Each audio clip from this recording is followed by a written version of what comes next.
সবশেষ সমন্বয়ে দেশের বাজারে কমানো হয়েছে স্বর্ণের দাম। সিদ্ধান্ত অনুযায়ী আজ মূল্যবান এই ধাতু বিক্রি হচ্ছে সবশেষ নির্ধারিত দামে।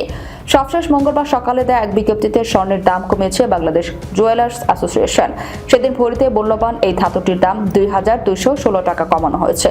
বিজ্ঞপ্তিতে বলা হয়, স্থানীয় বাজারে তেজাবি স্বর্ণের মূল্য কমেছে, ফলে সার্বিক পরিস্থিতি বিবেচনায় ধাতুটির নতুন দাম নির্ধারণ করা হয়েছে, যা কার্যকর হয়েছে মঙ্গলবার সকাল 10টা থেকেই।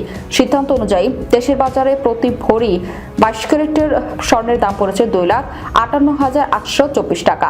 এছাড়া 21 ক্যারেটের প্রতি ভরি 2,47,044 টাকা, 18 ক্যারেটের প্রতি ভরি 2,11,760 টাকা এবং সনাতন পদ্ধতির প্রতি ভরি স্বর্ণ 1,73,327 টাকায় বেচাকেনা হচ্ছে। এদিকে বিজ্ঞপ্তিতে বাজাজ আরও জানায়, স্বর্ণের বিক্রয় মূল্যের সঙ্গে আবশ্যিকভাবে সরকার নির্ধারিত 5% ভ্যাট ও বাজাজ নির্ধারিত ন্যূনতম মজুরি 6% যুক্ত করতে হবে। তবে গহনার ডিজাইন ও মানভেদে মজুরির তারতম্য হতে পারে। এ নিয়ে চলতি বছর এখন পর্যন্ত দেশের বাজারে 29 বার সমন্বয় করা হয়েছে স্বর্ণের দাম, যেখানে দাম 18 দফা বাড়ানো হয়েছে, কমানো হয়েছে 11 দফা। আর গত 2025 সালে দেশের বাজারে মোট 93 বার স্বর্ণের দাম সমন্বয় করা হয়েছিল।